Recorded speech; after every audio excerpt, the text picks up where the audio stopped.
Hello and welcome students, Gyanjyoti coaching সেন্টারের পক্ষ থেকে তোমাদের সকলকে আরও একবার স্বাগত। আজকে আমরা আলোচনা করব যে বিষয়টা নিয়ে, সেটা হচ্ছে পিস এডুকেশন। ঠিক আছে, পিস এডুকেশনের কারিকুলাম যেগুলো রয়েছে সেগুলো কি হওয়া উচিত বা কী রয়েছে সেটা নিয়ে আমরা আলোচনা করব। এর আগে কিন্তু আমরা পিস এডুকেশনকে এটা নিয়ে আলোচনা করেছি। যারা দেখোনি তারা কাইন্ডলি চ্যানেলে গিয়ে ভিডিওটি ভিজিট করে আসতে পারো। চলো অতিরিক্ত কথা না গিয়ে আলোচনার বিষয়ে ফিরে আসা যাক। কি আছে দেখো, দেখো কি আছে, শান্তি শিক্ষা। কি জিনিস এটা? শান্তি শিক্ষা বা পিস এডুকেশন হচ্ছে একটা শিক্ষামূলক প্রক্রিয়া বা প্রসেস, যার মাধ্যমে শিক্ষার্থীরা কি শেখে? সংহিতা, সংঘাত সমাধান করা, সমাজে একসাথে মিলেমিশে বসবাস করা, ন্যায় বিচার, এই বিষয়গুলো সম্পর্কে তারা সচেতন হয়। এটি শিক্ষার্থীদের মূল্যবোধ, দৃষ্টিভঙ্গি, দক্ষতা অর্জনেও সহায়তা করে। ঠিক আছে, তাহলে পিস এডুকেশন বলতে যে জিনিসটা বোঝে সেটা হচ্ছে যে এটা একটা শিক্ষামূলক প্রসেস, যার মাধ্যমে সমাজে কীভাবে মিলেমিশে থাকতে হবে, একে অপরের সাথে সংহিতা, তারপরে সৌহার্দ্য, এই সমস্ত কিছু বজায় রেখে আমরা যেভাবে বসবাস করতে পারি, তো সেটা হচ্ছে কি বলতো, সেটা হচ্ছে এই যে পিস এডুকেশন, এই বিষয়টা। আচ্ছা চলো, এবার হচ্ছে শান্তি শিক্ষার কিছু লক্ষ্য রয়েছে, চলো এগুলো একটু দেখে নিচ্ছি কি আছে। দেখো, সবার প্রথমে আছে শিক্ষার্থীদের মধ্যে কি করতে হবে? সহনশীলতা এবং পারস্পরিক শ্রদ্ধাবোধ গড়ে তোলা। অবশ্যই এগুলো হচ্ছে একটা পিস এডুকেশনের লক্ষ্য হওয়া উচিত, কারণ এর আগেই আমরা একটু আগেই দেখলাম যে কনসেপ্টটা কী রয়েছে। সামাজিক ন্যায় বিচার, মানবাধিকার ও সমতার ধারণা প্রসারিত করা। 3 নম্বর কি হচ্ছে? অহিংস পদ্ধতিতে সমস্যা সমাধানের কৌশল শেখানো। 4 নম্বর সাংস্কৃতিক বৈচিত্র্য, সহযোগিতার গুরুত্ব বোঝানো এবং শিক্ষার্থীদের মধ্যে সহমর্মিতা, সহানুভূতির চর্চা বৃদ্ধিকরণ। কারণ আমাদের পিস এডুকেশন যেটা রয়েছে সে তো কথাই বলছে এই বিষয়গুলো নিয়ে, যে এমন একটা শিক্ষা যার মাধ্যমে আমরা শিক্ষার্থীদের মধ্যে এই জিনিসগুলোকে কিন্তু গ্রো করতে পারি। ঠিক আছে, চলো তারপরে কি আছে এবারে দেখো, শান্তি শিক্ষার পাঠ্যক্রমের মূল উপাদানগুলো কি কি রয়েছে সেইগুলো নিয়ে এখানে আলোচনা করা হচ্ছে। শান্তি শিক্ষা পাঠ্যক্রমে বিভিন্ন স্তরে বাস্তবায়ন করা যায়। 3টা গুরুত্বপূর্ণ স্তর। একটা আছে কি? ব্যক্তিগত স্তর। কি বলছে? ব্যক্তিগত পর্যায়ে শিক্ষার্থীদের সেলফ কন্ট্রোল করতে পারো বা তাদের যে সহনশীলতা, সহানুভূতি, এই সমস্ত কিছু শেখানো হয়। কীরকম? আত্মপরিচয়, আত্মসম্মানবোধ হতে পারে, আবেগ নিয়ন্ত্রণ, ব্যবস্থাপনা। এছাড়া হচ্ছে সমস্যা সমাধান, সিদ্ধান্ত গ্রহণের দক্ষতা তাদের মধ্যে থাকতে হবে, মানে কোনো কিছু ডিসিশন তারা যাতে সুন্দরভাবে নিতে পারে। এছাড়া সহানুভূতি, করুণা। ঠিক আছে, ব্যক্তিগত স্তরে এই যে বিষয়বস্তুগুলো রয়েছে এগুলো কিন্তু থাকাটা প্রয়োজন রয়েছে।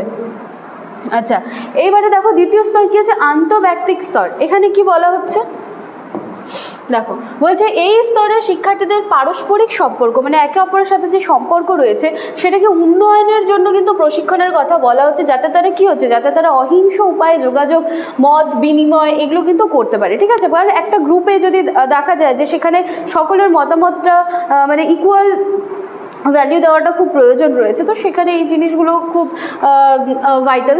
যেমন দেখো এখানে অহিংসা আছে, এটা না অহিংসা হবে। ঠিক আছে, অহিংসা যোগাযোগ, শ্রবণ দক্ষতা। অবশ্যই শ্রবণ দক্ষতা মানে কি বলো তো, খুব ভালো একজন লিসনারও কিন্তু হতে হবে তোমাকে। সংঘাত সমাধানের কৌশল জানতে হবে, সহযোগিতা, দলগত কাজ, এছাড়াও বৈচিত্র্য ও সহনশীলতা। ঠিক আছে, আচ্ছা এবারে দেখো এখানে কি আছে, আশা করি দেখতে পাচ্ছ তোমরা।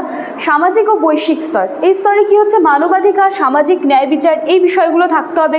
পরিবেশ সংরক্ষণ করতে হবে, এর সাথে সাথে সাস্টেনেবল ডেভেলপমেন্ট যে বিষয়টা আমরা আলোচনা করেছিলাম সেটাও, টেকসই উন্নয়ন সেটাও রয়েছে। সাংস্কৃতিক বৈচিত্র্য, বিশ্ব নাগরিকত্ব, গণতন্ত্র, নাগরিকত্বের দায়িত্ব। এই যে 3 নম্বর যে স্তরটা আছে এখানে কি বলা হচ্ছে? শিক্ষার্থীদের বৃহত্তর সামাজিক ও বৈষয়িক প্রেক্ষাপটে শান্তি প্রতিষ্ঠার জন্য কিন্তু তৈরি করা হবে। মানে আমাদের যে পিস এডুকেশন রয়েছে তার কিন্তু কারিকুলাম বলতে পারবো, পাঠ্যক্রম যে রয়েছে তার মূল উপাদানগুলো কিন্তু এই বিষয়টাই, আর এটার উপর নির্ভর করে কিন্তু পুরো বিষয়টা মানে তোমাদের সিলেবাসে যেটা প্রোভাইড করা হয়েছে এটাই করতে হবে। আচ্ছা এবারে দেখো তো কি আছে, শান্তি শিক্ষা পাঠ্যক্রমের বাস্তবায়ন। পাঠ্যক্রম তো বলে দেওয়া হলো, এবার এটাকে এখন বাস্তবায়িত করব কি করে? সর্বপ্রথম প্রাথমিক স্তর, ছোট গল্প, নাটক, চিত্রাঙ্কন, খেলাধুলো, এগুলোর মাধ্যমে কি হবে? বাচ্চাদেরকে শান্তি, গুরুত্ব এগুলো শেখানো হবে।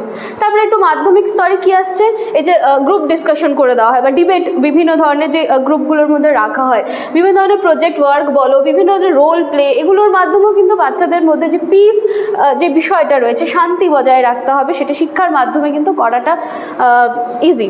আচ্ছা তারপরে কি আছে? উচ্চশিক্ষা স্তর, গবেষণা, সমাজসেবা, কার্যক্রম, ওয়ার্কশপের মাধ্যমেও মূলেও কিন্তু আমরা সামাজিক ন্যায় বিচার এবং বিশ্ব নাগরিকত্ব এই সমস্ত বিষয়ে কিন্তু জ্ঞান প্রদান কিন্তু করতে পারি। ঠিক আছে, তাহলে এগুলো আমরা কি দেখলাম যে শান্তি শিক্ষা পাঠ্যক্রমের বাস্তবায়ন, সেটাকে আমরা কোন কোন পদ্ধতিতে সেটাকে বাস্তবায়িত করতে পারি। প্রাথমিক স্তরে আমরা দেখছি ছোট গল্প, নাটক, এগুলো আলোচনা করছি। তারপরে একটু যদি আমাদের র্যাঙ্কটা আমরা হাই করি, সেখানে মাধ্যমিক স্তরে আমরা দেখছি বিতর্ক, প্রকল্প, বিভিন্ন ধরনের রোল প্লে। তারপরে দেখো একদম উচ্চ শিক্ষা স্তর, এখানে হয়ে যাচ্ছে গবেষণা করছি, ডাইরেক্ট সমাজসেবামূলক কার্যক্রম, এই সমস্ত কাজের মাধ্যমে কিন্তু আমাদের যে শান্তি শিক্ষা যে কারিকুলামটা রয়েছে তার সেটাকে আমরা বাস্তবায়িত কিন্তু করতে পারি। ঠিক আছে, চলো একদম লাস্ট স্লাইডে চলে এসেছি। কি আছে? শান্তি শিক্ষা পাঠ্যক্রম শিক্ষার্থীদের মধ্যে মানবিক মূল্যবোধ, অহিংসা মনোভাব গড়ে তোলে। এটা একটা ব্যক্তি, সমাজ, বিশ্বের শান্তি প্রতিষ্ঠা অবশ্যই একটা গুরুত্বপূর্ণ ভূমিকা পালন করে। কারণ শুরুতেই বললাম যে পিস এডুকেশন হচ্ছে একটা প্রসেস, ঠিক আছে, যার মাধ্যমে কি হচ্ছে যে শিক্ষার্থীদেরকে শেখানো হয় যে তারা মানে অহিংসভাবে যেন একে অপরের সাথে যোগাযোগ রাখতে পারে, খুব সুন্দরভাবে একে অপরের কথাগুলো শুনতে পারে, সেটাকে কাজে লাগাতে পারে এবং সাথে সাথে সমাজকেও যেন উন্নত করতে পারে। তো এই ছিল আজকে আমাদের ক্লাস বা আলোচনার বিষয়। আশা করছি বুঝতে পেরেছো জিনিসটা। একদম লাস্ট স্লাইডে চলে এসেছি। দুটো কন্ট্যাক্ট নাম্বার তোমরা দেখতে পাচ্ছ। নাম্বার দুটি হলো Gyanjyoti coaching centre official helpline number. তোমাদের যদি মনে হয় যে হ্যাঁ আমাদের দ্বারা প্রোভাইড করা ভিডিওসগুলো ভীষণ ইনফরমেটিভ, তাহলে তোমরা একবার আমাদের সাথে যোগাযোগ করে দেখে নিতে পারো। চলো দেখা হচ্ছে নেক্সট দিনের ক্লাসে। Thank you.